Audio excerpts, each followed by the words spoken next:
بنایا ہے تو وہ بسم اللہ کے گنبد میں رہتا ہے، اسے دنیا کا کچھ پتہ نہیں ہے۔ کیونکہ اس ملک کی آزادی میں ہمارا کردار 145 سال کا کردار ہے۔ کسی کا کردار اتنے لمبے زمانے تک نہیں ہے کہ وہ مرتے مارتے پھانسی کے پھندوں کے اوپر لٹکتے اپنی گردنوں کو کٹواتے ہوئے 145 سال تک اس ملک کے اندر ہم نے کام کیا۔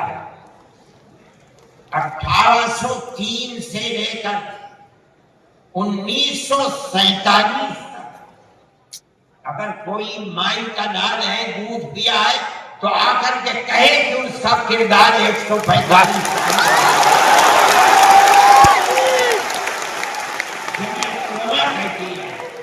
یہ علماء کا ایک دوسرے کے درد میں اور سکھ میں ہر چیز کے اندر شریک تھا۔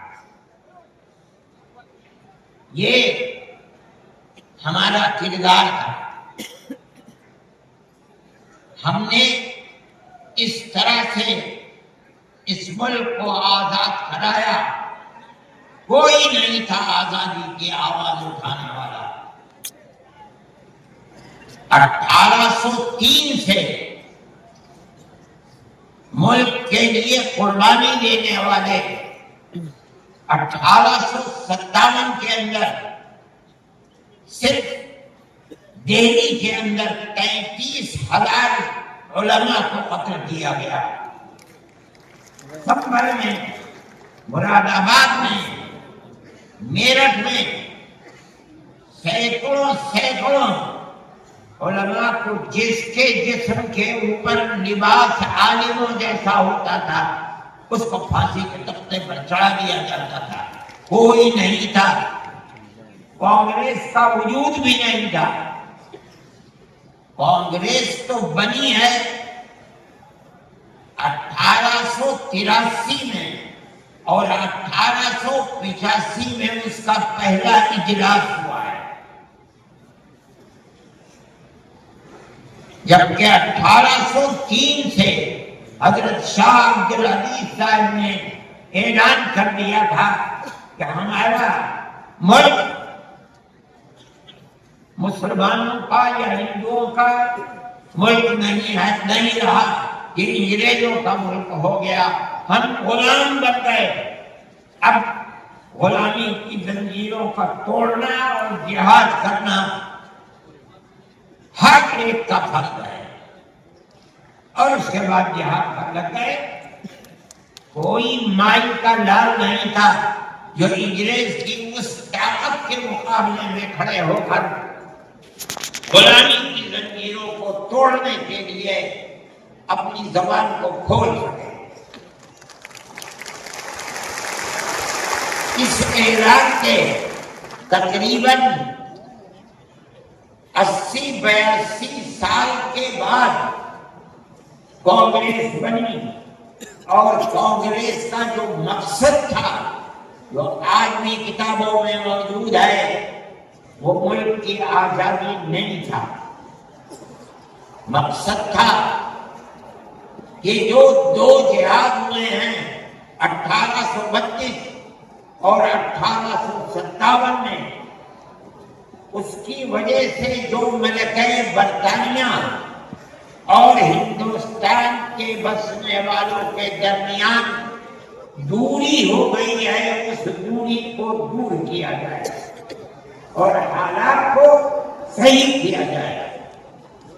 علماء کا یہ نظریہ نہیں تھا۔ علماء کہتے تھے ملک غلام ہو گیا، غلامی کی زنجیروں کو توڑو، انگریز کو بھگاؤ، ملک کو آزاد۔ یہ تو حالات تھے جس کے اندر مسلمان داخل ہوئے کانگریس میں موجود ہیں۔ ایک شخص نے حضرت گنگوئی رحمت اللہ علیہ جو ہمارے بزرگ ہیں دارالعلوم کو کی بنیاد رکھنے والے ہیں،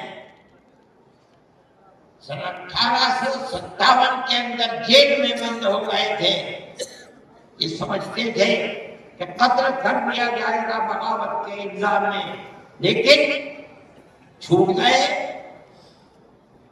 ان سے پوچھا کہ ایک جماعت بنی ہے جس کے بنیادی کردار ہندو بنانا ہے، کیا مسلمانوں کے لیے اس میں شریک ہونا جائز ہے؟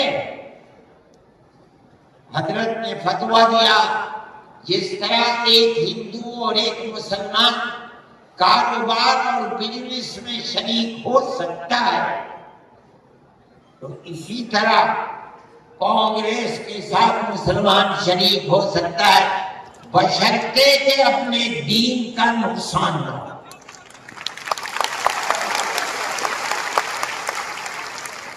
اس کا مطلب نہیں سمجھے تھے لوگ، مطلب یہ ہے کہ ہماری تحریک ہے کہ مسلمان اور ہندو جب تک ساتھ نہیں ہوگا ملک آزاد نہیں ہوگا، تو اس کے اندر گھسو اور اتنی طاقت پیدا